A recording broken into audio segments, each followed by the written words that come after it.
Amigos e amigas telespectadores do canal Páginas Difíceis da Física.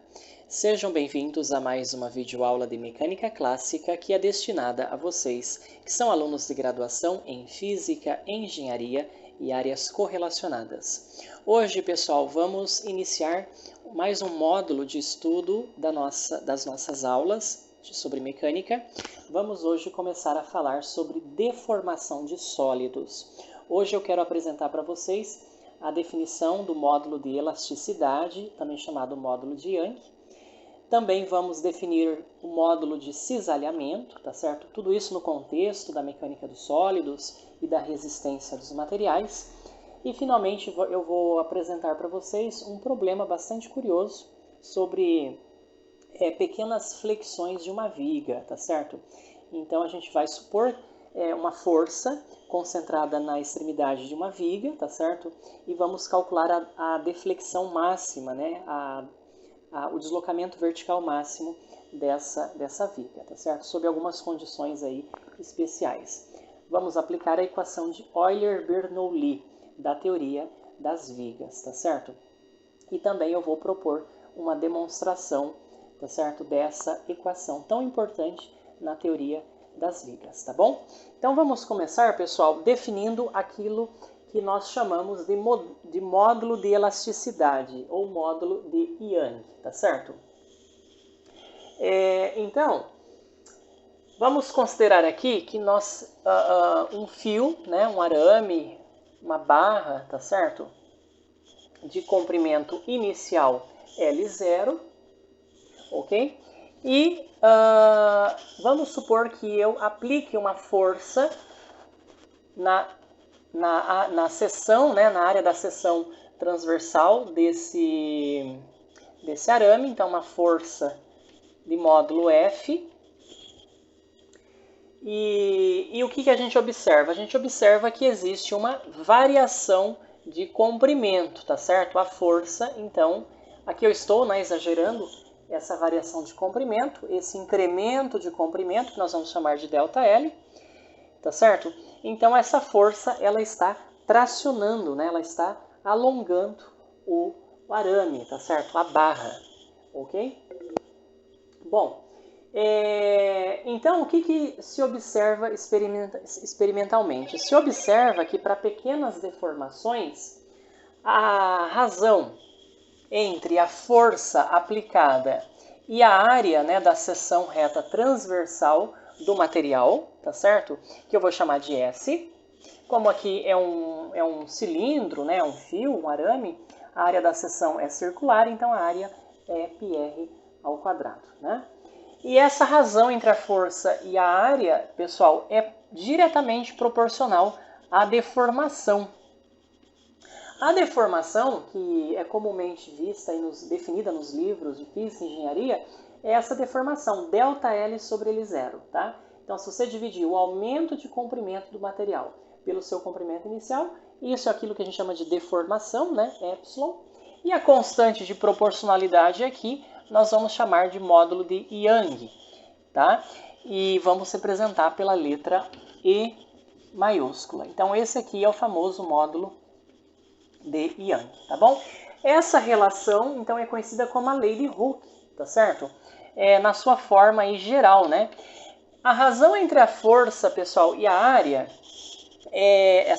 o esforço aplicado numa certa área de um material, isso é geralmente conhecido como tensão, né? Então, o esforço de tensão é o módulo de Young multiplicado pela deformação. Então, ΔL sobre L0 é o epsilon, e essa tensão sigma é F sobre S, tá certo? Tensão, pessoal, é um conceito que estende o conceito de pressão, tá certo? Quando você tem uma força, né, aplicada perpendicularmente a uma área, então você tem aí, né, uma pressão, tá certo? Então, a pressão, força por unidade de área. Quando essa força ela não é perpendicular, ou seja, quando ela atua numa direção qualquer, existe aí uma componente perpendicular e uma componente tangencial. É isso, então, que é o conceito mais geral de tensão, tá certo? Então, é essa força, né, qualquer, dividida pela área do material, tá certo? A área que está atuando a força, né? Então, o que acontece? Essas forças perpendiculares ao material vão produzir compressão no material ou tração, tá? Já a componente paralela à superfície, né, à área do material, vai produzir um efeito de cisalhamento, tá certo, pessoal? Um efeito cortante. Então, há um deslocamento, né, de camadas adjacentes e isso é um esforço, então, cortante, uma força chamada cisalhamento, que a gente vai falar daqui a pouquinho, tá bom? Bom, então, existe, né, alguns materiais, tá certo? Muitos materiais apresentam, dentro de um certo, limite, esse comportamento, né, da tensão ser diretamente proporcional à deformação. Isso é o chamado limite elástico do material, tá bom? Então, a gente pode fazer um gráfico mostrando o comportamento do esforço, né, da tensão sobre o material em função da deformação, tá? Então, para pequenos deslocamentos, a gente observa um comportamento linear, né, da tensão em função da deformação, até um ponto, que aqui é o limite elástico, tá bom? Então, isso aqui é o comportamento elástico. Se eu continuar aplicando a minha força no material, esse material, pessoal, ele entra num regime aí plástico, tá bom? Um regime plástico. É um regime em que o material, uma vez deformado, não retorna o seu estado inicial, a sua configuração inicial. Esse é o regime plástico, tá bom? E até chegar um ponto, pessoal, em que você tem o ponto de ruptura, tá certo? Então, isso aqui é um gráfico, né, geral. Ponto de ruptura. O que a gente observa, então? Tem materiais, tá, que tem um comportamento plástico para grandes deformações, tem materiais que se deformam bastante, tá? Muito antes, né, de atingir o ponto de ruptura. Esses materiais, então, que sofrem uma grande deformação plástica, são chamados de materiais dúcteis, né? Então, um material dúctil, que tem ductibilidade, é um material que sofre grandes deformações plásticas sem sofrer ruptura, né? Além do ponto do limite elástico. E aqueles materiais, pessoal, que nos quais o ponto de ruptura está próximo do limite elástico, são os materiais chamados frágeis, né? Então, um material é frágil, ou também chamado de quebradiço, quando o seu ponto de ruptura está próximo do limite elástico, tá certo? Então, do ponto de vista do comportamento desses materiais, né, existem esses dois tipos, tá certo? Materiais dúcteis e materiais frágeis. Além disso, tem alguns materiais, por exemplo, a borracha, apresentam um fenômeno bastante interessante, que é a chamada histerese, tá certo? Eu só vou mencionar rapidamente, en passant, sem entrar muito em detalhes. Então, se você faz um gráfico de esforço, né, aplicado no material, por exemplo, a borracha, em função da deformação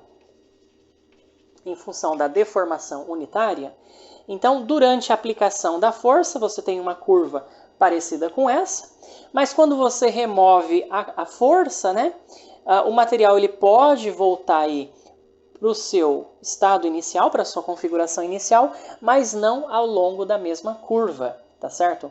O caminho de volta é um outro caminho diferente. Isso mostra que houve dissipação de energia, né, interna ao material.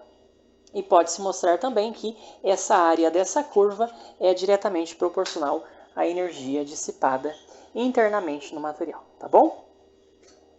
Bom, mas eu vou parar de falar dessas coisas, pessoal, e agora eu quero mostrar um experimento, né, um modelo experimental bastante simples para a gente medir o módulo de Young de diversos materiais, tá certo? Então vamos conceber aqui um experimento bastante simples, que é o seguinte: eu gostaria de medir então, o módulo de Young. Então, eu posso utilizar essa expressão empírica, né?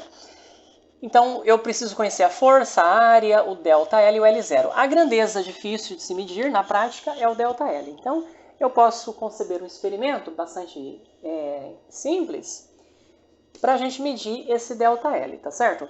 Vamos supor que você tem aqui um arame, né, um fio de alumínio, por exemplo, de comprimento inicial 1 metro, tá bom? Ele está preso aqui a uma polia, a uma roldana, tá? E aqui, pessoal, existe um ponteiro, né? E aqui uma escala. Eu posso fazer uma escala centimetrada também, né? O que quer que seja.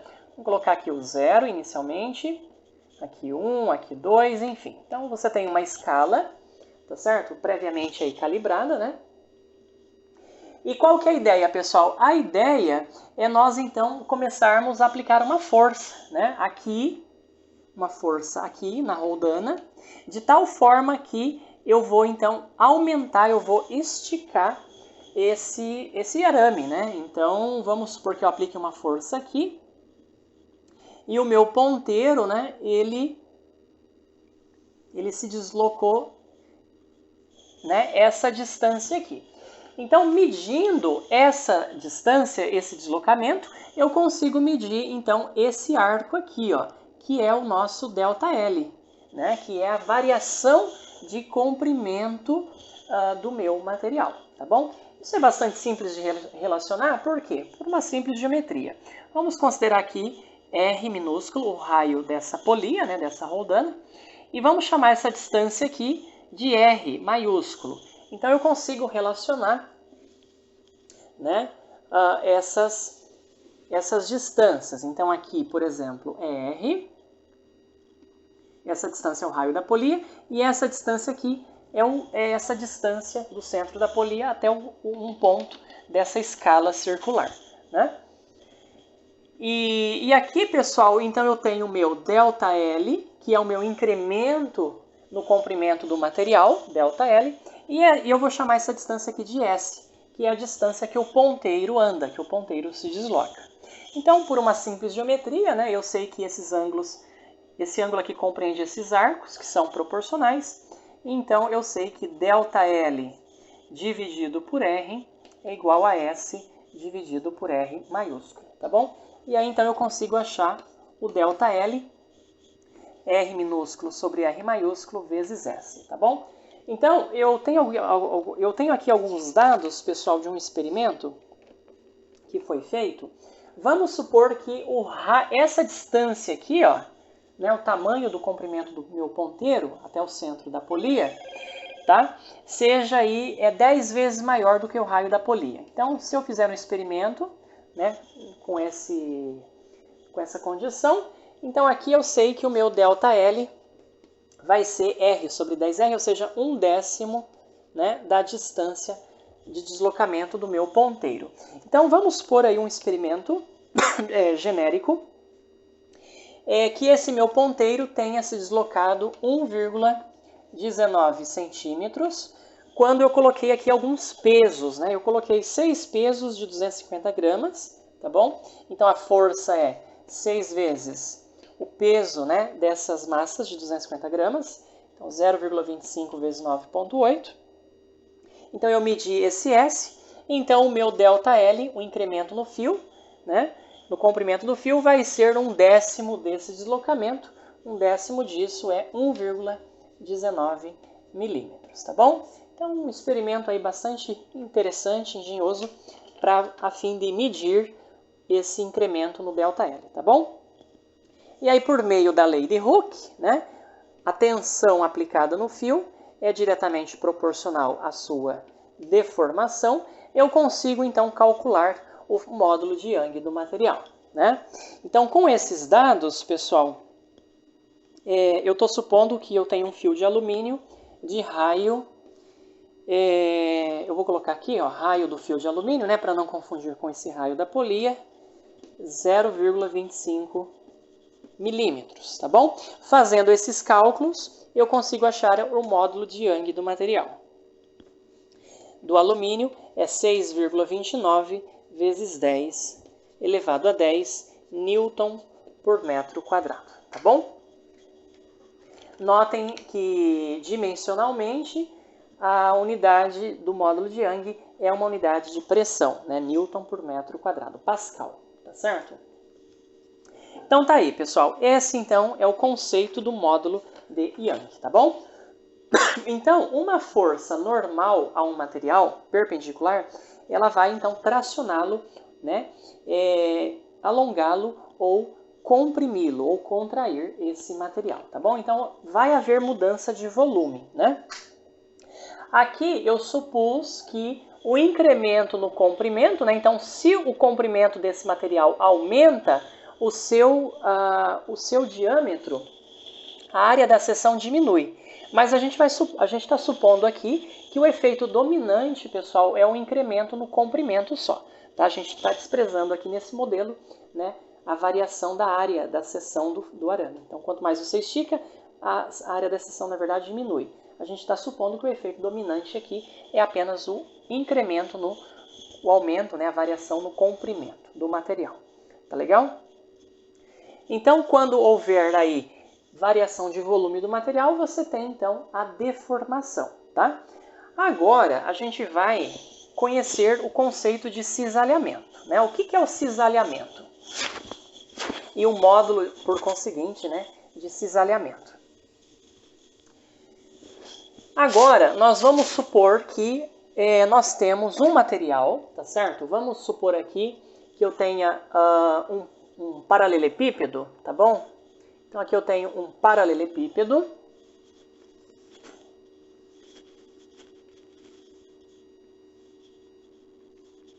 Vamos supor que eu tenho aqui esse meu paralelepípedo.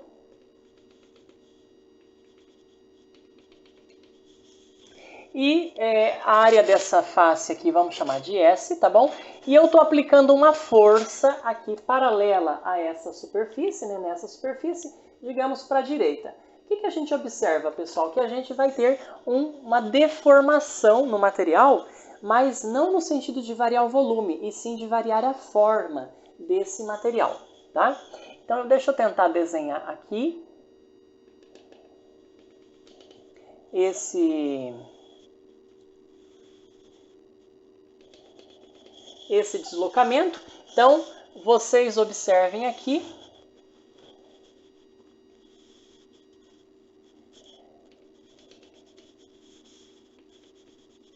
que houve, então, um deslocamento, né, maior nas camadas superiores do que nas camadas inferiores, devido, então, à aplicação dessa força, uma força tangencial a essa área, a essa superfície, tá? Esse efeito, então essa força ela tem um efeito cortante, pessoal. Esse efeito cortante é exatamente o cisalhamento, tá bom?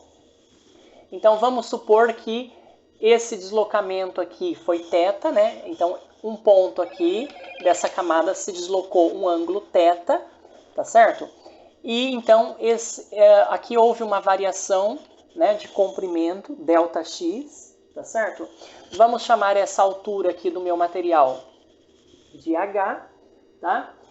E então a tangente do ângulo θ, né, nós sabemos que é igual a ΔX dividido por H. Para pequenos deslocamentos, eu posso aproximar a tangente de um ângulo pelo próprio ângulo. E isso aqui é igual, então, a ΔX sobre H, quando ΔX é pequeno, né? Para pequenos deslocamentos aí angulares, tá bom? Ora, o que é o módulo de cisalhamento? O módulo de cisalhamento, que nós vamos batizar pela letra G, é exatamente a razão, a relação entre a força, né, por unidade de área, né, dessa face. Então, isso aqui é a tensão, dividido pelo deslocamento, por esse deslocamento ΔX sobre H, pessoal. Tá? Esse deslocamento ΔX sobre H é exatamente o deslocamento angular θ. Então, F sobre S dividido por θ. Esse é o conceito de módulo de cisalhamento.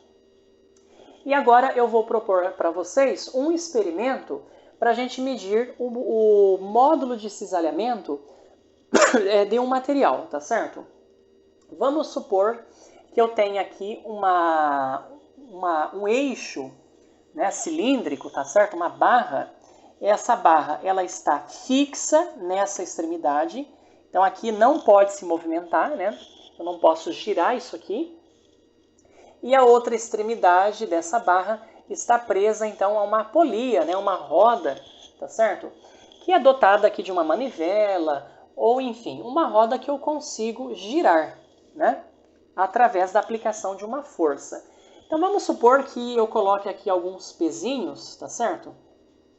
Então eu vou aplicar aí uma certa força, né, perpendicular a essa polia, essa roda, e esse eixo aqui ele tende a girar, tá? Então, esse eixo aqui ele vai ser torcido, né? Vai haver uma torção aqui, essa extremidade não pode girar. Então, o que vai acontecer? Vai acontecer uma torção no material, no eixo cilíndrico. Vai ter um cisalhamento, tá certo? De algumas camadas em relação às outras. Vou tentar desenhar aqui, pessoal, um desenho um pouco mais claro. Deixa eu desenhar aqui esse meu cilindro, então, tá certo? Esse meu eixo cilíndrico. Vamos considerar aqui um elemento circular desse cilíndrico, tá? Desse cilindro de espessura dr, tá bom? Aqui eu vou colocar também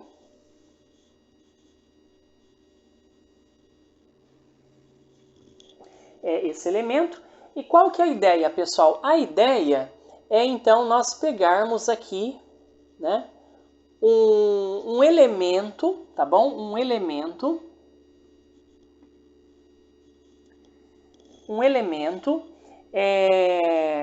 a uma distância r do centro, né, desse cilindro. E aqui é um ângulo compreendido, né, por um ângulo dθ, tá certo? Então, esse aqui é o ângulo θ. E aí, o que acontece? Essa extremidade aqui é a extremidade fixa, tá legal? A outra extremidade é onde você tem a força, a aplicação da força, pessoal. Essa força é uma força paralela, tá? Eu vou chamar essa força de dF, que está sendo aplicada aqui num elemento, tá bom? E eu vou tentar fazer um desenho aqui da torção desse elemento, tá certo? Então aqui eu tenho um elemento, né? Aqui é o nosso ângulo θ, tá? Isso aqui é o deslocamento angular. E eu espero que vocês estão conseguindo notar que essa parte aqui ela está mais torcida, está mais deformada. Então aqui, ó, esse ângulo aqui é o ângulo então que eu vou chamar de φ, né? Sem torção, sem aplicação dessa força. Esse elemento estava bem aqui, tá? Mas devido à aplicação dessa força, esse elemento girou um ângulo θ, né? Que pode ser relacionado com esse ângulo φ, pessoal. Esse ângulo φ é a chamada deformação angular, tá bom? Vamos considerar aqui que meu cilindro, né, o meu eixo, tenha um comprimento L, tá? E é fácil perceber que não houve, devido a esse cisalhamento, não há então a variação de volume. Lembra que no cisalhamento existe apenas uma mudança de forma. Então, o comprimento do meu elemento se mantém, né, constante, e é fácil perceber que o comprimento desse elemento, né, é L vezes φ, que é igual a R vezes θ, tá certo? R vezes θ. Então, L vezes φ igual a R vezes θ. Essa é a relação entre a deformação angular e o ângulo de deformação, tá bom? Esse arco aqui é igual a esse arco aqui, que é L vezes φ, que dá esse arco, que é também R vezes θ, tá bom? Θ é esse ângulo aqui, o ângulo entre o eixo e esse elemento, tá bom? Muito bem, então, da definição do módulo de cisalhamento, pessoal, nós vamos ter o seguinte: o módulo de cisalhamento é igual, então, a força por unidade de área, tá bom? Então, essa força, esse elemento diferencial de força DF, sobre esse elemento, né, circular de área, que é 2πr vezes dr, né? Esse elemento de área, 2πr vezes dr, tá bom? E isso dividido pelo nosso... bom, cuidado aqui, que essa deformação angular, agora aqui nesse nosso exemplo, não é θ, tá? Cuidado, é o φ. É esse ângulo de deformação. Deformação angular φ, tá legal? Muito bem, então tá aí a definição do nosso módulo de cisalhamento. E o que eu posso fazer agora, pessoal? O que eu posso fazer agora é determinar o momento dessa força, tá? Eu gostaria de uma relação entre o momento dessa força e o ângulo θ, esse ângulo girado, né? O ângulo que a polia aqui vai ser girada, que a seção circular desse cilindro vai ser girada é θ. Então, o que eu consigo medir, na verdade, é θ e não φ, tá? Por isso que eu tenho aqui uma relação entre θ e φ, que, na verdade, o que eu meço experimentalmente é o θ, né? Então, a partir daquela relação, eu consigo achar o φ. Bom, para a gente calcular o momento da força, então, um elemento de momento é igual, então, ao braço dessa força. Essa força está atuando aqui, a uma distância r, né, do eixo, r vezes dφ. Então, o nosso momento é a integral do braço da força, que é o raio, o próprio raio, né, a distância desse elemento ao centro do cilindro, vezes o meu elemento de força dF. Isso é integrado de 0 até r, né, até o raio do meu cilindro, tá bom? Vamos então, pessoal, calcular, né, efetuar o cálculo dessa integral de 0 até r vezes r df. Ora, mas df é igual a g vezes φ vezes 2πr dr, tá certo? G vezes φ vezes 2πr dr. Ora, mas eu sei a relação entre φ e θ, tá bom? Eu gostaria de escrever o φ em função de θ. Φ é r vezes θ sobre L, tá bom?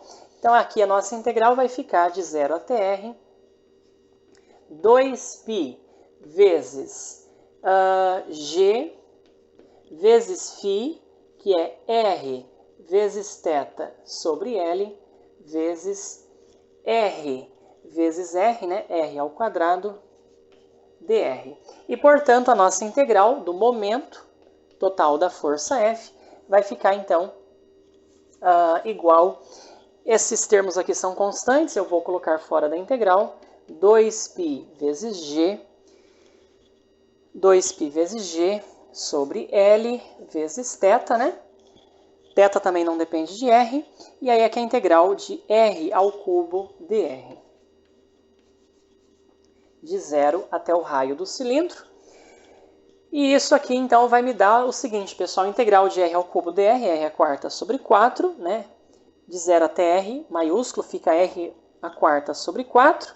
Então, aqui tem um 2, então isso vai ficar π vezes g sobre 2L, né? R a quarta vezes o nosso ângulo θ, tá bom? Essa, então, é a expressão do nosso momento da força, tá bom? E isso aqui, pessoal, eu posso fazer na prática, eu posso fazer esse experimento, eu posso medir com um torquímetro, né, o torque ao longo desse eixo, né, o momento da força. Então, medindo o torque e medindo o ângulo θ girado, né, isso também é fácil de medir, eu consigo, então, medir o módulo cisalhante, tá bom? Então, aqui eu tenho alguns dados de um experimento que eu quero mostrar para vocês. Vamos supor que, então, num determinado experimento, né, eu tenho aí uma barra, né, circular, uma barra cilíndrica, um eixo de alumínio, vamos supor que comprimento 1 metro, né, 100 centímetros, o raio desse meu eixo cilíndrico 3,2 milímetros, tá? Vamos supor que eu apliquei uma força aí eu coloquei um peso de 1,25 quilos, tá? Então a força, né? 1,25 vezes 9,8. Vamos supor que o ângulo θ girado foi de 11,9 graus, tá certo? E vamos supor que o braço da força, né? Então o raio da nossa polia, aqui, vamos supor que, então, esse ângulo, né? Esse aqui é o ângulo girado θ. E o braço da minha força, né? O braço da força é 7 centímetros, tá bom, pessoal? Então, diante desses dados aí, eu consigo, então, determinar o momento da força, né? O momento da força, nesse caso, é bastante simples, é o produto da força pela distância d. Esse momento dá 0,8575 newton por metro, é newton vezes metro. O ângulo θ, 11,9 graus, tá? Preciso transformar em radianos, então multiplica por π, divide por 180. E aí, então, com esses dados, eu consigo determinar o meu módulo de cisalhamento G, que é 2L vezes M sobre πr² vezes θ, tá bom? Fazendo essas contas, eu acho o módulo de cisalhamento do alumínio 25,1 vezes 10 elevado a 9 newton por metro quadrado, tá bom? É mais ou menos aí da mesma ordem de grandeza do módulo de Young, tá bom? Do material. Ok, pessoal? Então, esses são os conceitos de momento de elasticidade e o momento de cisalhamento, tá bom? Então, espero que vocês tenham entendido esses conceitos. Essa fórmula aqui ela é bastante importante, né? Ela é bastante útil, que relaciona o momento de uma força com ângulo girado, né, num eixo cilíndrico, tá bom? E agora, pessoal, nós vamos mudar um pouquinho o nosso enfoque e vamos discutir um pouco sobre pequenas flexões de uma viga, tá? Então, o problema que eu quero investigar agora é o seguinte. Imagine que você tem aí uma viga. Vamos supor que essa viga, pessoal, ela tem uma seção retangular, tá bom? E o que a gente vai fazer agora é, então, estudar pequenas flexões de uma viga, tá bom? Então, vamos supor que eu tenho aqui uma viga, né, uma barra, que está presa aqui a essa extremidade, tá certo? E eu vou aplicar uma força aqui, né, uma força aqui na outra extremidade, uma força perpendicular. Então, o que acontece? Essa viga ela vai sofrer uma flexão, né? Ela vai sofrer um deslocamento, aqui a extremidade, né? Um deslocamento vertical, certo? E nós queremos, então, descobrir, né,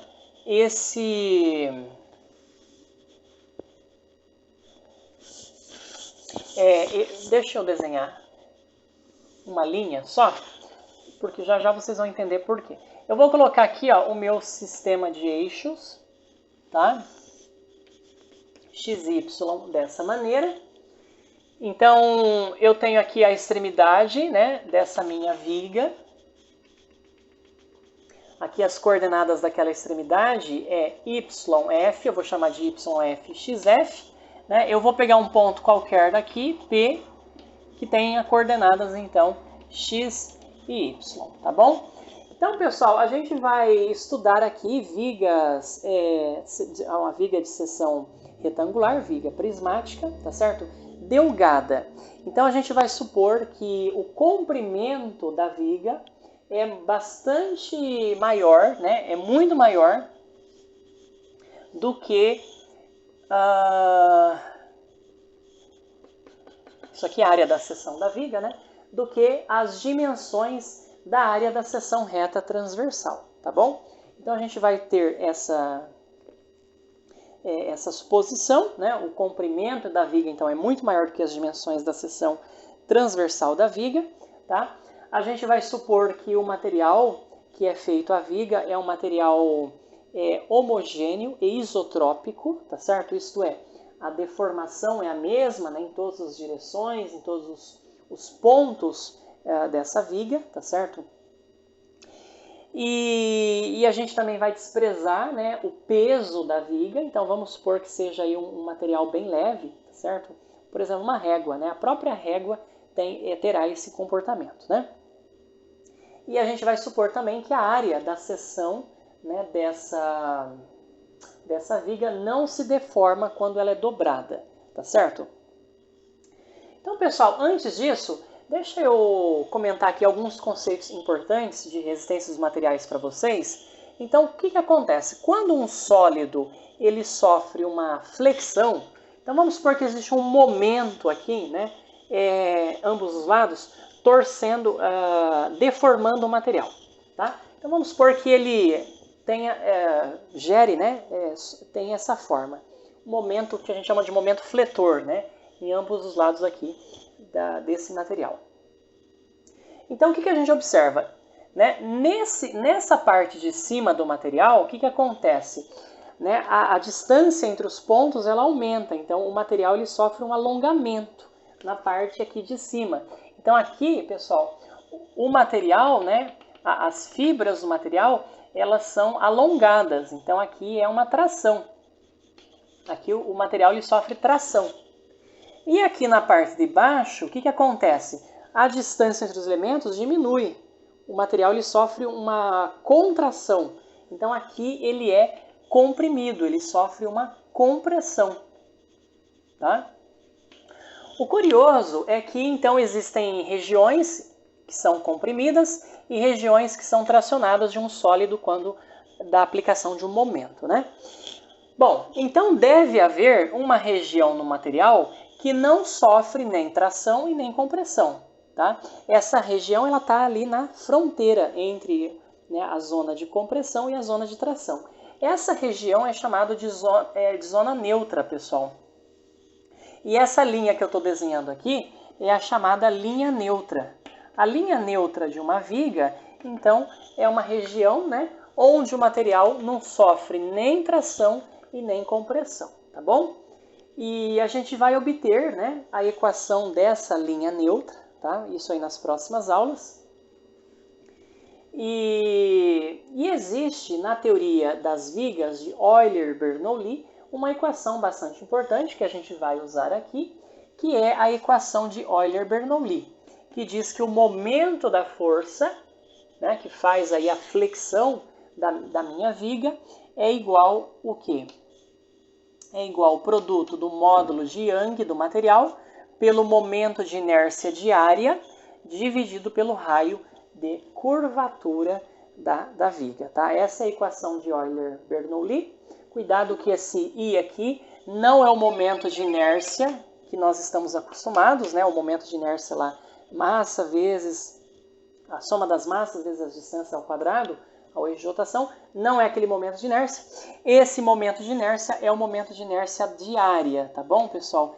Que é definido por essa integral aí.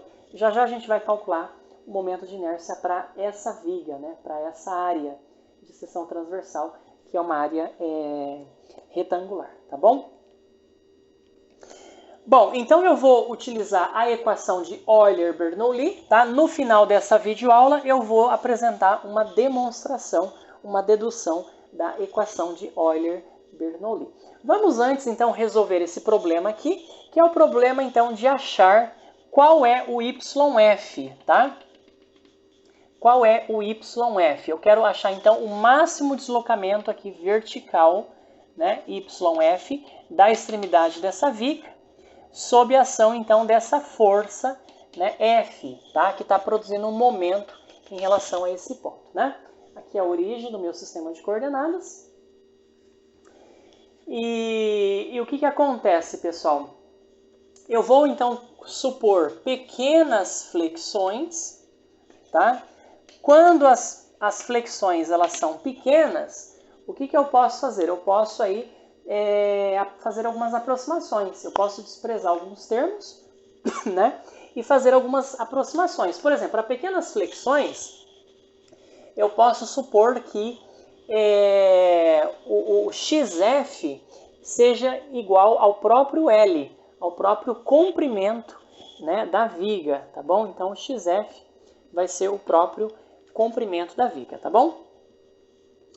Bom, pessoal, esse ρ é o raio de curvatura, tá? Deixa eu lembrar aqui para vocês rapidamente do conceito de raio de curvatura. O raio de curvatura, né, de uma curva plana, ele é definido como sendo 1 mais a derivada de y com respeito a x ao quadrado, elevado a 3/2, dividido pela derivada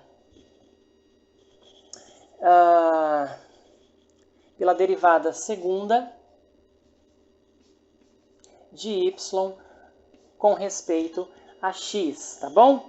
d2y dx2, tá certo? Então, o que acontece? Essa aqui é a fórmula do raio de curvatura, né? Vamos só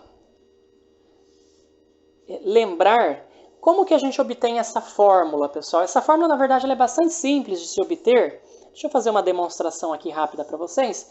Então, aqui eu tenho uma curva plana, tá bom? Eu vou considerar aqui a reta, então, tangente num ponto, tá?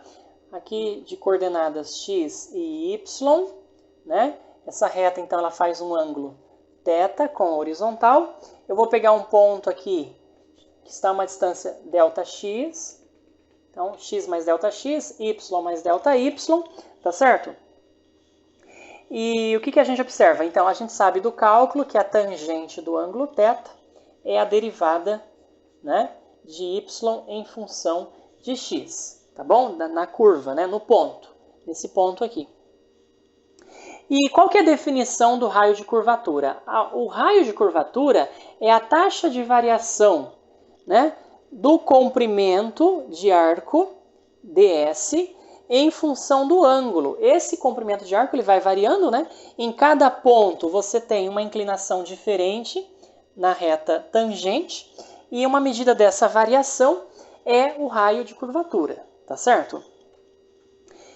Bom, o comprimento de arco, pessoal, ds, note o seguinte, esse ds aqui, que é esse elemento infinitesimal de comprimento da curva, ds é igual, pelo teorema de Pitágoras, ds ao quadrado é dx ao quadrado mais dy ao quadrado, tá bom? Ou seja, vamos colocar o dx ao quadrado em evidência, e já vou tirar a raiz quadrada, então eu sei que ds é a raiz de 1 mais dy dx ao quadrado vezes dx, ok? Aqui o que eu fiz? Aqui eu coloquei, né, o dx em evidência. Extrair a raiz, então, 1 mais dy dx quadrado vezes dx. Tá legal? Esse é o meu ds. Então eu vou usar agora a fórmula do raio de curvatura, tá? Então isso significa que o nosso raio de curvatura é ds, que é então, eu vou colocar assim entre parênteses, 1 mais dy dx ao quadrado elevado a meio, né, dx, tá certo?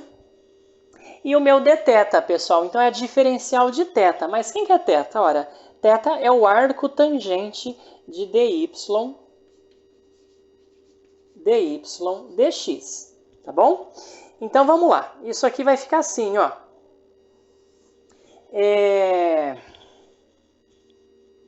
Isso aí vai ficar assim. Olha só, aqui eu preciso calcular a diferencial do arco tangente, né? A diferencial do arco tangente, o que é? Então esse termo aqui de cima, ele repete, tá bom? Eu vou colocar assim. E aqui a diferencial do arco tangente é, então, pela regra da cadeia, é a derivada do que está dentro, d2y dx2 vezes 1 sobre, né, pessoal, o derivado do arco tangente é 1 sobre 1 mais o termo ao quadrado. Então, dy dx ao quadrado, tá bom? O derivado da arco tangente de x é 1 sobre 1 mais x quadrado. Então, aqui fica 1 sobre 1 mais dy dx ao quadrado. Que é exatamente o termo que eu tenho aqui. Isso aqui, então, vai para cima, né? Multiplica esse termo, e aí eu ganho um 3/2, tá? Como os senhores veem aqui. Então, 1 mais dy dx ao quadrado elevado a 3/2, dividido pela derivada segunda de y com respeito a x, tá bom? Muito bem. Então, o que acontece? Demonstrei para vocês essa fórmula do raio de curvatura e agora a gente vai voltar então a pequenas flexões. Quando a flexão é pequena, o que acontece, pessoal? O nosso ângulo θ ele é pequeno, tá? O nosso ângulo θ aqui ele é pequeno. Então eu posso desprezar essa derivada de y com respeito a x, tá? Esse termo aqui, ele então é aproximadamente igual a zero, então não tem esse termo, tá? E aí, o que eu posso, então, sugerir, né? Então, para pequenas flexões, o nosso dy dx também é aproximadamente igual a zero, porque o ângulo θ é pequeno, né? A tangente, portanto, é pequena. Então, na fórmula do raio de curvatura, né? Que é, então, 1 mais dy dx ao quadrado elevado a 3/2 sobre a derivada segunda de y com respeito a x. Isso aqui é zero, então eu consigo, né, supor que o inverso do raio de curvatura é igual a d2y dx2, tá bom? Eu posso fazer essa aproximação para pequenas flexões, e aí então, usando aqui a equação de Euler-Bernoulli, é bastante simples. O momento dessa força, pessoal, vamos lá. O momento da força, esse momento, tá? Ele depende de x, cuidado. Esse momento eu vou calcular em relação ao ponto P. Esse momento, então, é a força vezes xf menos x, tá? O momento é F vezes xf menos x, tá bom? Só que eu estou supondo pequenas flexões, então xf é aproximadamente o próprio comprimento da viga. Então, o momento é F vezes L menos x, tá bom? Então, esse momento, pela equação de Euler-Bernoulli, fica F vezes L menos x. Isso é igual a E vezes I vezes 1 sobre ρ, mais 1 sobre ρ, é d2y dx2. Com isso, eu ganho uma equação diferencial de segunda ordem, d2y dx2, isso é igual a F sobre módulo de Young vezes momento de inércia da área da seção reta transversal, vezes L menos x. Ok? Então, resolvendo essa equação, bastante simples, eu consigo descobrir, então, a equação, né? A equação da curva y em função de x, a forma da minha viga, tá certo? Na verdade, eu vou achar a equação da linha elástica, né? Como se diz aí na engenharia, né? A equação dessa linha neutra, tá ok, pessoal? Muito bem, eu vou então apagar esse desenho aqui. E agora a gente vai então integrar essa equação diferencial duas vezes com a condição de contorno de que quando x igual a zero, né, y é igual a zero e a nossa inclinação da reta tangente aqui também é zero, né? Então dy dx é a inclinação da reta tangente no ponto, x igual a zero, y igual a zero, também igual a zero. Então, integrando uma vez essa equação diferencial, eu vou obter a derivada primeira de y com relação a x, isso é f sobre e vezes i, e a integral, né, daquilo ali, L menos x em relação a x, vai ficar Lx menos x² sobre 2. Mais uma constante de integração. Mas pelas nossas condições de contorno, quando x igual a zero, o dy dx é zero. Então a gente vai concluir que essa constante aqui de integração vai ser nula, tá bom, pessoal? Integrando isso aqui mais uma vez, eu vou ter o seguinte.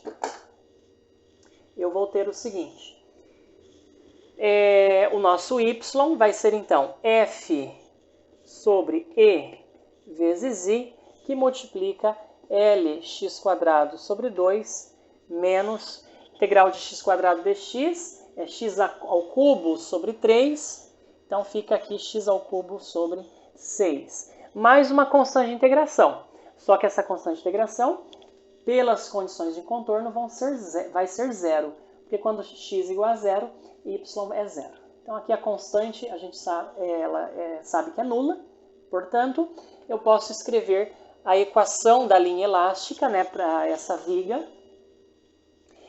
dessa forma aqui, f sobre, eu vou colocar o 2 em evidência, tá bom? Então 2ei, vou colocar o L também, pessoal, em evidência, tá bom? Então aqui eu vou ter que dividir por L, né? E aqui vai ficar x² menos x ao cubo sobre 3L. Tá legal? Essa é a equação, então, da minha viga, né, da linha elástica. E essa expressão aqui ela é um resultado muito clássico, né, um resultado bastante interessante. E com isso eu consigo calcular, né, qual é o deslocamento máximo aqui, tá certo? O maior deslocamento é YF. YF é aquele para XF, né? Mas como a gente está supondo pequenas flexões, XF aproximadamente igual a L, tá? Então, o que acontece? Se eu trocar aqui o X pelo L, né, e fazer as continhas, eu acho o nosso YF. Então, para X X igual a L, eu tenho o meu Y final, que é dado por F vezes L sobre 2EI, que multiplica, então, L² menos L ao cubo sobre 3L. Então, isso vai ficar L² sobre 3, né? 1 menos 1/3, isso dá 2/3, e, portanto, o meu YF vai ser F vezes L, aqui vai ficar L² vezes L ao cubo sobre 3 EI, tá bom, pessoal? Deixa eu só confirmar, L ao cubo, F sobre 3EI, exatamente, tá? Então, esse aqui é o deslocamento, o maior deslocamento vertical aí da linha elástica, né? Dessa minha viga, tá bom? Isso para pequenas flexões. Na próxima videoaula a gente vai resolver esse problema para flexões aí quaisquer, né? Não se esqueçam que aqui também nós estamos expressando, né, o peso da nossa viga, tá? E algumas suposições, algumas premissas, tá bom? Bem, esse momento de inércia aqui, pessoal, então, como eu já falei, é o momento de inércia de segunda ordem, ou momento de inércia diária da minha seção transversal. No caso de uma viga de seção transversal retangular, de lados AB, é fácil, né, calcular esse momento de inércia diária, tá bom?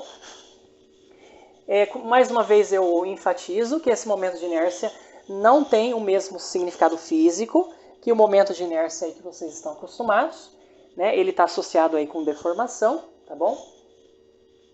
E para uma viga de seção retangular, vamos colocar aqui nosso sistema de coordenadas, XY no centro desse meu retângulo, que tem aí lados, então aqui é A, né?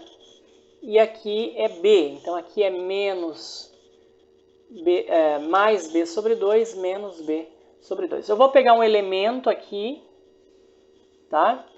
De espessura DY, né? no meu retângulo. E aí, usando, pessoal, fazendo esse cálculo dessa integral, eu consigo descobrir o momento de inércia dessa área, né? Então, esse momento de inércia é a integral de y ao quadrado vezes dA.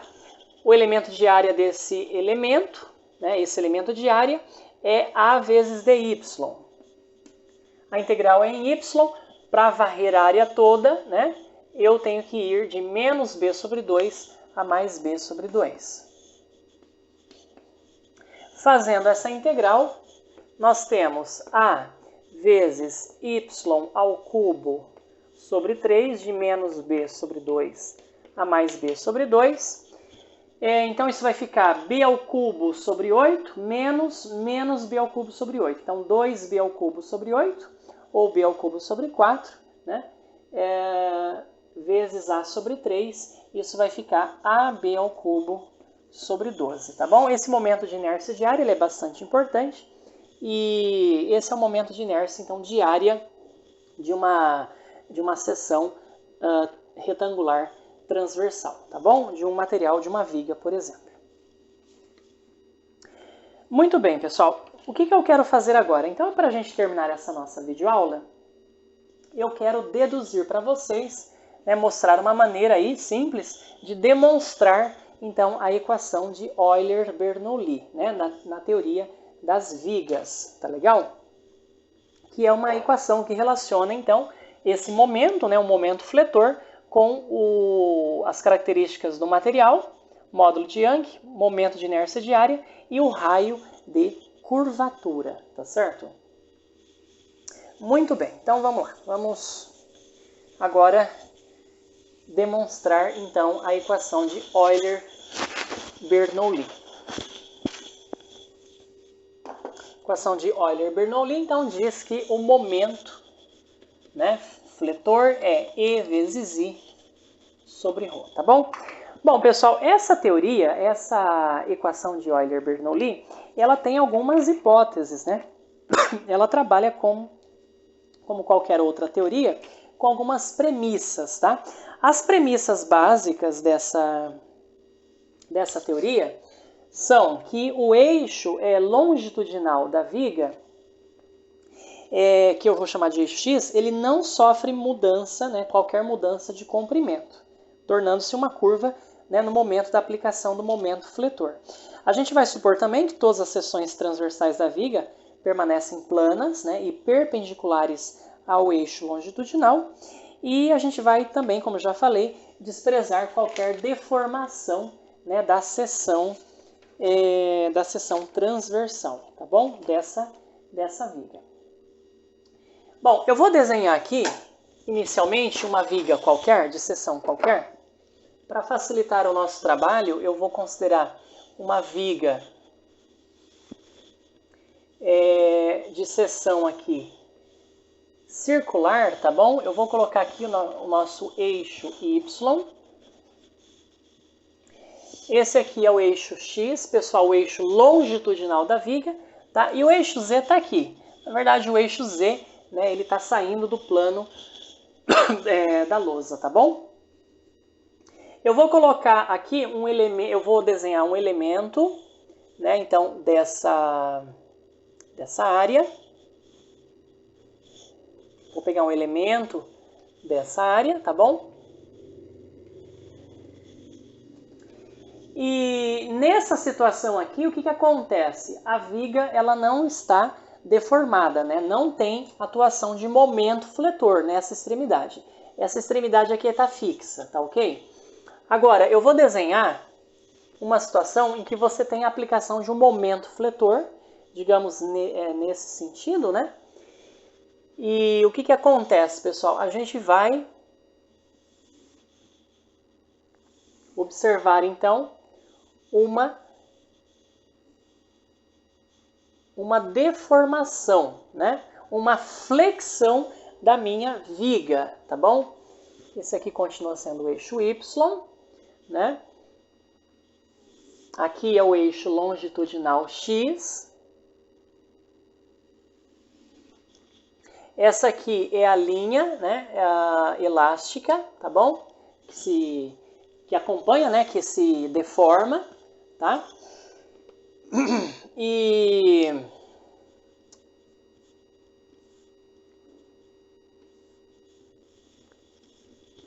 Então, isso aqui foi causado pela aplicação de um momento fletor, tá? E aí, o que acontece? Se você analisar, né, um elemento aqui,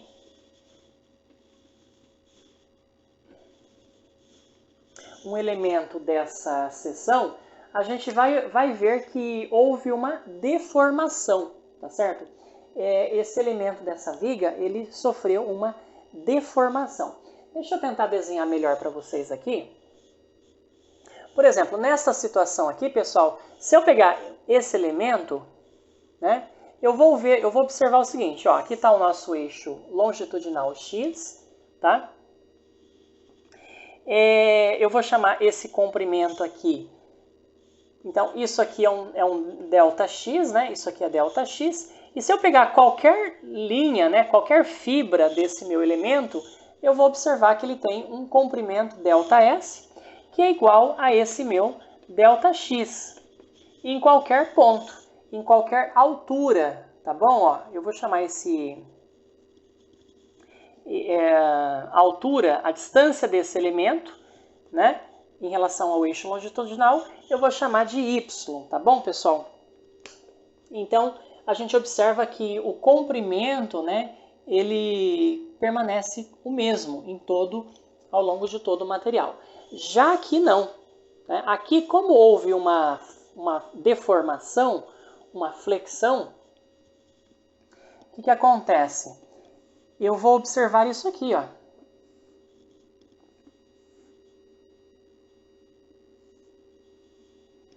Então, isso aqui é a linha.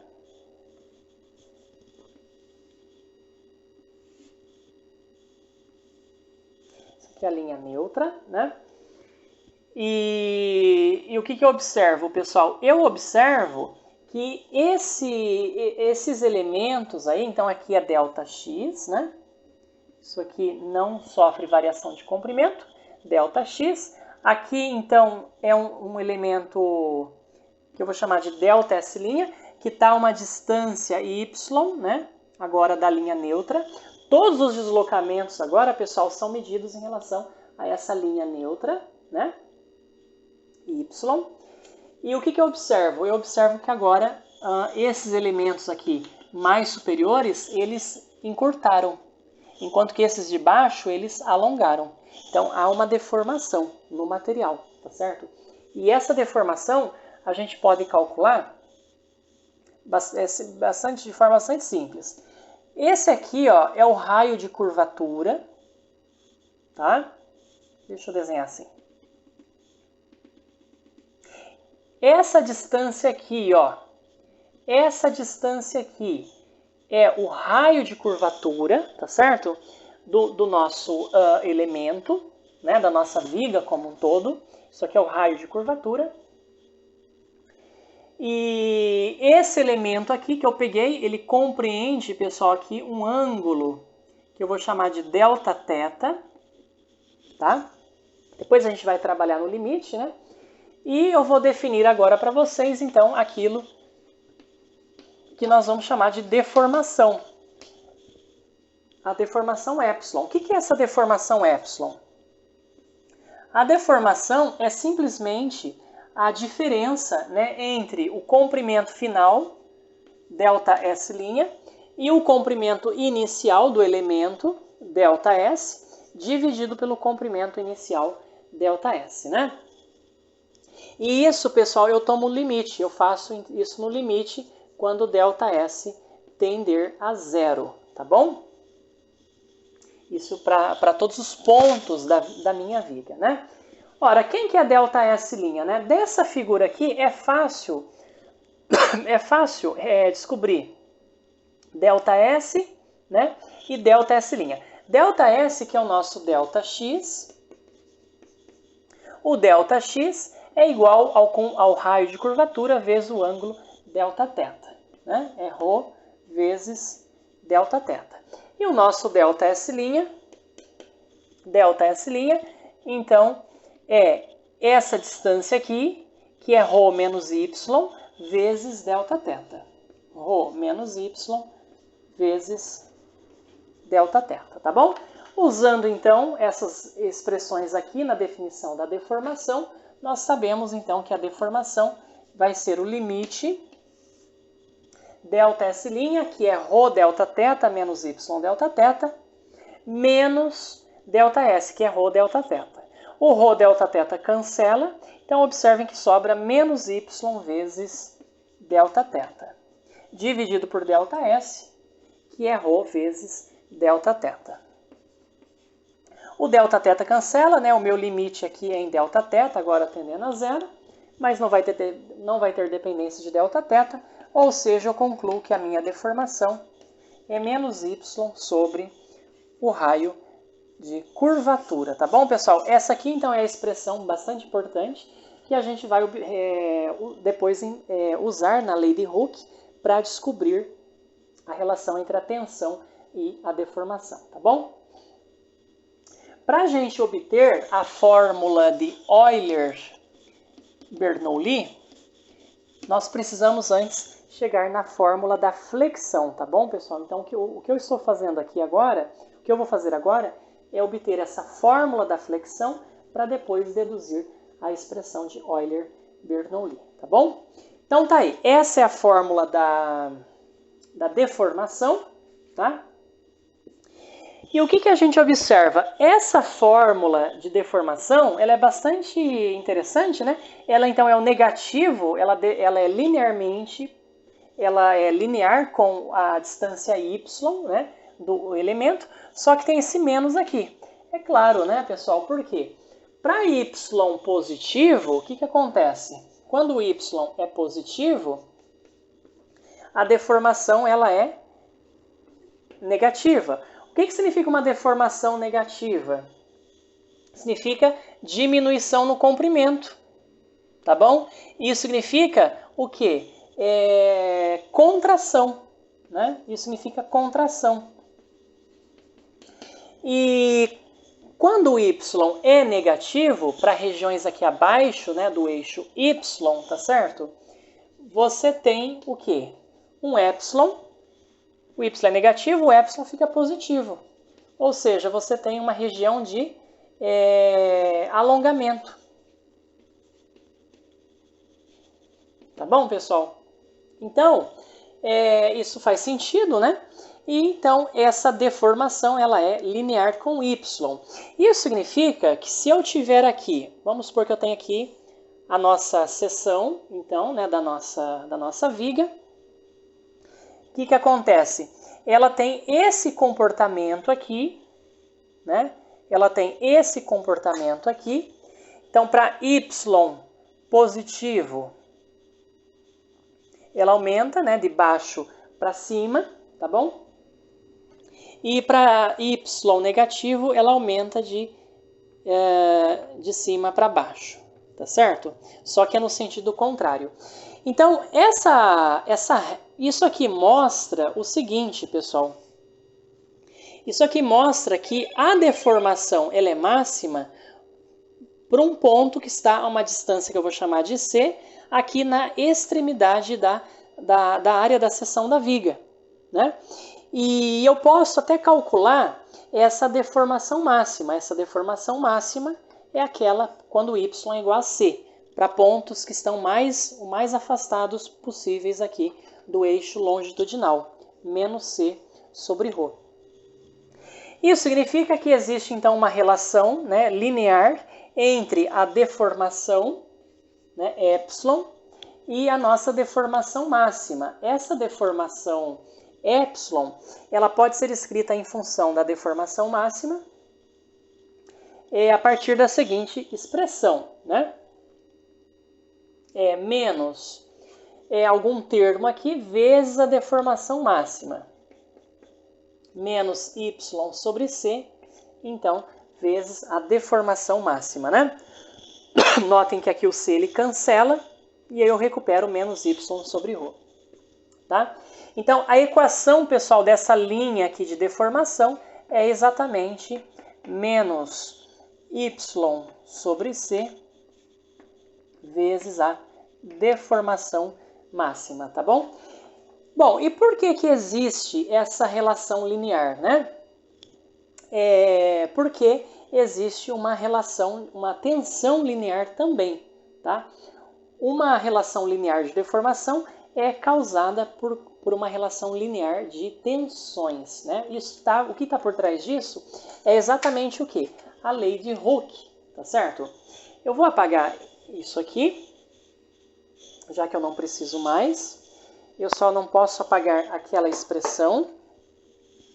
E essa expressão aqui também eu vou deixar aqui indicada.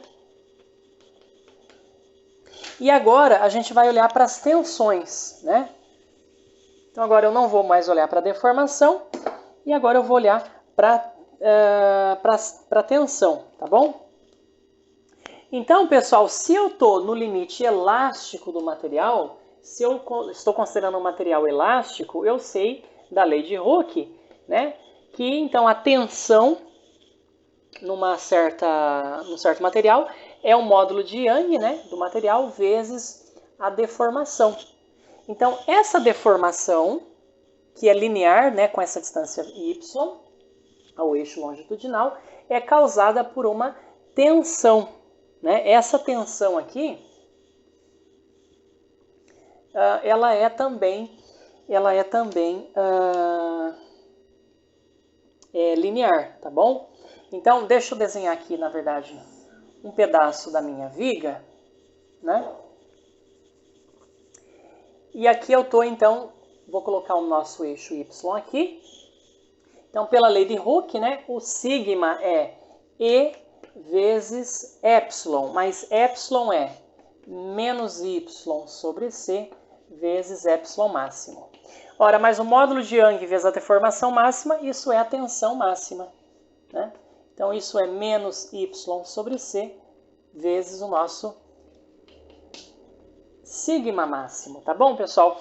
Então, olha que curioso, né? É o mesmo comportamento. Existe aqui, deixa eu desenhar aqui o meu eixo longitudinal x, tá? E existe, então, né, existe, na verdade, um comportamento bastante parecido com aquele, só que agora as tensões, elas são crescentes, né? Então aqui, ó, a tensão ela cresce. Se o meu momento é nessa direção, né? Nessa semiparte, nessa região superior, existe um aumento progressivo da tensão, né? De baixo para cima aqui. E aqui, pessoal, as partículas tendem a se afastar, né? Então aqui está havendo uma compressão do material e aqui está havendo uma distensão, né? Um alongamento do material, tá bom? Que aumenta, né? Aqui no sentido contrário, agora, né?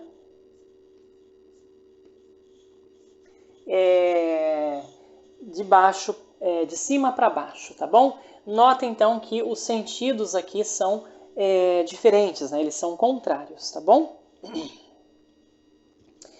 Muito bem.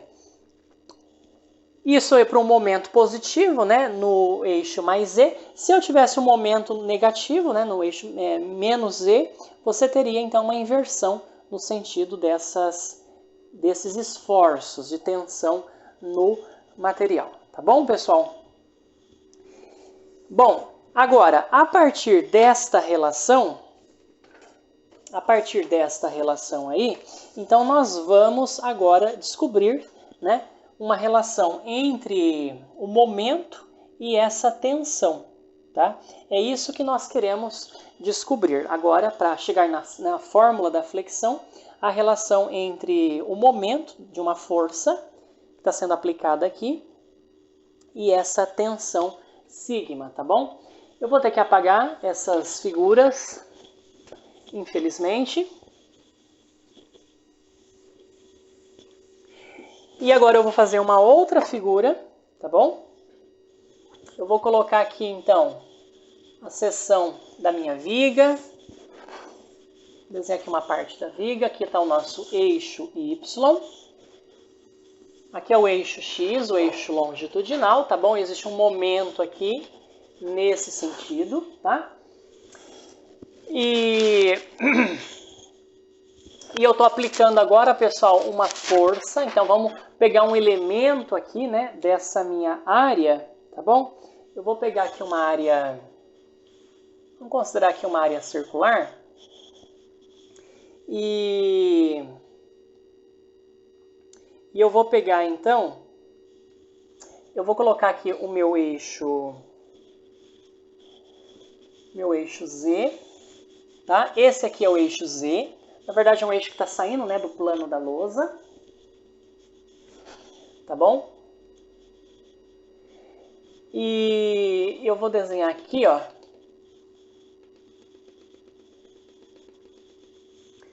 Então, a distribuição das tensões, tá bom? Sigma. E eu vou considerar, então, aqui um elemento de área, dA, da minha seção, sobre o qual está agindo, então, uma força dF, tá? E eu posso, pessoal, então, supor, né, a partir das leis de Newton, que como esse elemento ele está em equilíbrio, tá? Esse elemento de área ele está em equilíbrio, então que a soma de todas as forças dá zero, tá certo?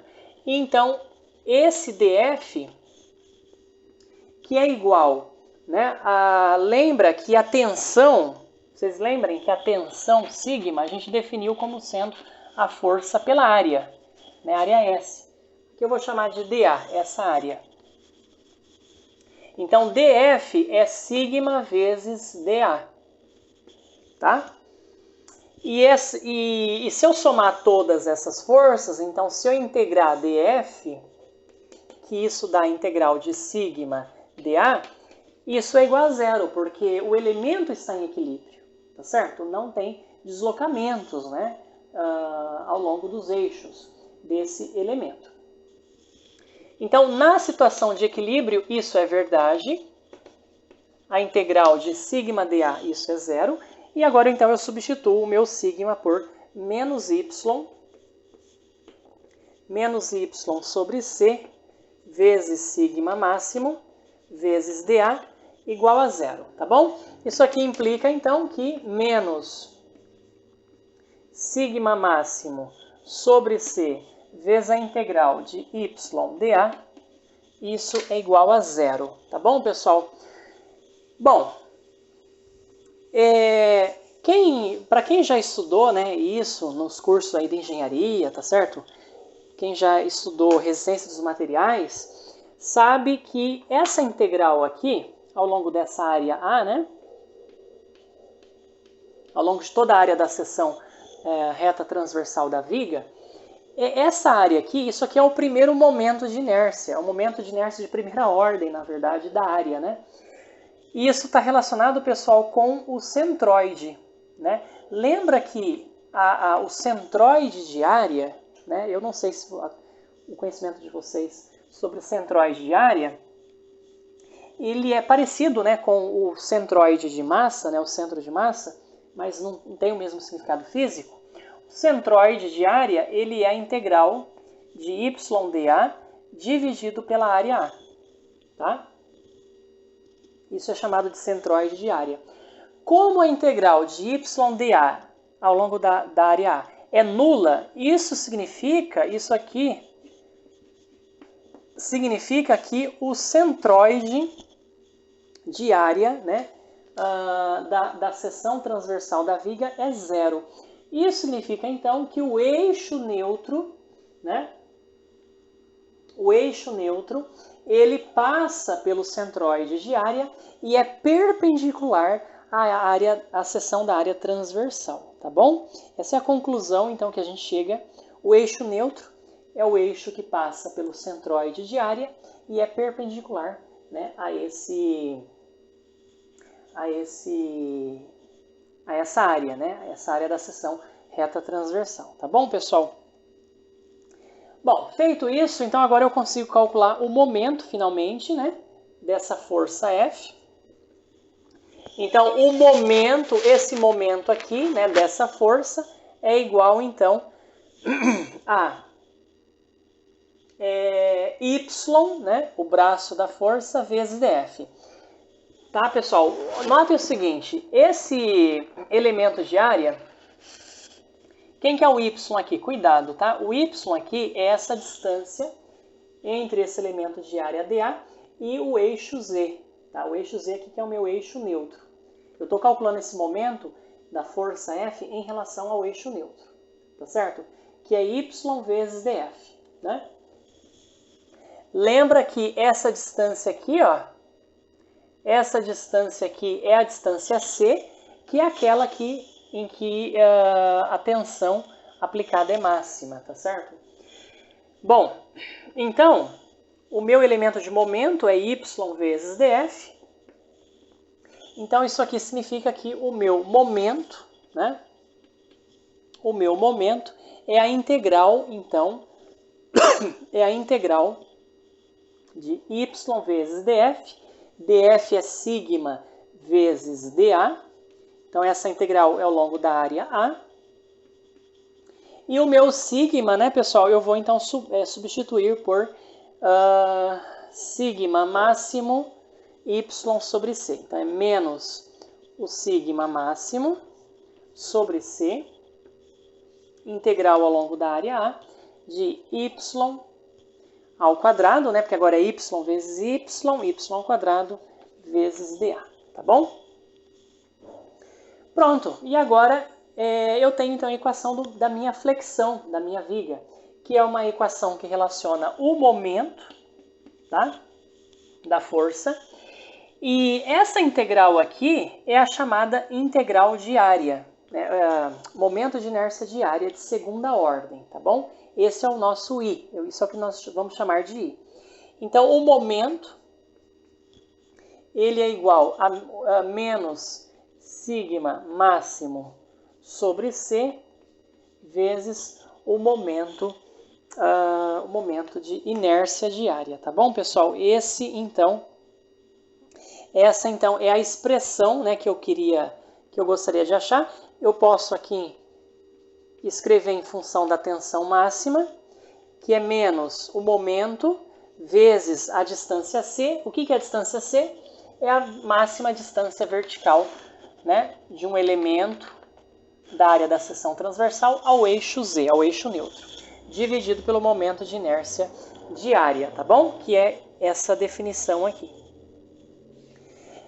Bom, se a tensão máxima é dada por isso, então a tensão num outro ponto, né, que não seja o ponto C, num ponto intermediário aqui, de altura Y, é então menos o momento, né, chamado momento fletor, vezes Y, dividido por I. Tá legal, pessoal? Essa fórmula aqui é uma fórmula bastante importante aí na engenharia, na ciência dos materiais. Ela é chamada de fórmula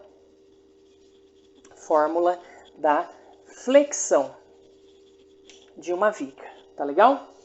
E com a fórmula da flexão, né, mais a lei de Hooke para um material elástico e mais a expressão da deformação, eu consigo então chegar na expressão da equação de Euler-Bernoulli, tá bom? Então lembrem que a tensão no material elástico é o módulo de Young vezes a deformação. A deformação de uma viga, né, nós chegamos na expressão menos y sobre o ρ, né, que é o raio de curvatura, tá certo? E também a fórmula da flexão me diz que sigma, a tensão, né, é o menos o momento fletor, vezes a distância do elemento a ser considerado em relação à linha elástica, né, ao eixo neutro, que aqui é o eixo Z, e dividido pelo momento de inércia diária, tá bom?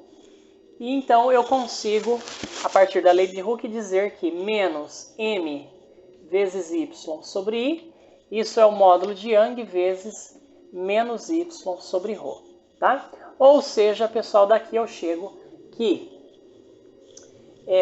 o momento fletor é igual a E vezes I, o Y cancela, né? É dividido por ρ, tá bom? E vezes I dividido por ρ. Então está aí a famosa expressão, né, da teoria de Euler-Bernoulli para as vigas, tá bom? O momento fletor é diretamente proporcional ao módulo de Young, o momento de inércia diária, e inversamente proporcional ao raio de curvatura, tá bom? Da minha viga. Então foi essa fórmula que nós utilizamos para resolver aquele problema sobre pequenas flexões, tá certo? Então, pessoal, essa equação, ela diz o seguinte, né? O momento fletor, né, ele depende do momento de inércia diária, tá? E essa equação aí, né, juntamente com a equação, a fórmula da flexão, que me permite explicar por que se eu pegar, por exemplo, uma viga, né, ou uma régua, por exemplo, e aplicar uma força assim, eu vou ter uma deformação. Mas se eu aplicar essa mesma força com a régua, né, com a viga nesse sentido, eu tenho uma outra deformação bem diferente, né? Por que isso produz efeitos tão diferentes, tá? A resposta está no momento de inércia diária, tá? Aqui o momento de inércia tem um certo valor, isso vai gerar uma deformação maior, tá? E aqui o momento de inércia, ele gera uma deformação menor, tá certo? Então a resposta para isso é esse momento de inércia aqui, pessoal. Quanto maior o momento de inércia diária, né, menor é a tensão, tá certo? Pela fórmula da flexão, tá legal? Espero que vocês tenham gostado e tenham entendido, né, essa aula, uma aula cheia de conceitos interessantes sobre resistência dos materiais, sobre deformação de sólidos, tá certo? E na próxima aula, pessoal, a gente vai resolver mais um problema envolvendo esses conceitos, tá certo? Então, quaisquer dúvidas, vocês podem escrever na seção de comentários abaixo e espero vê-los na próxima aula. Muito obrigado!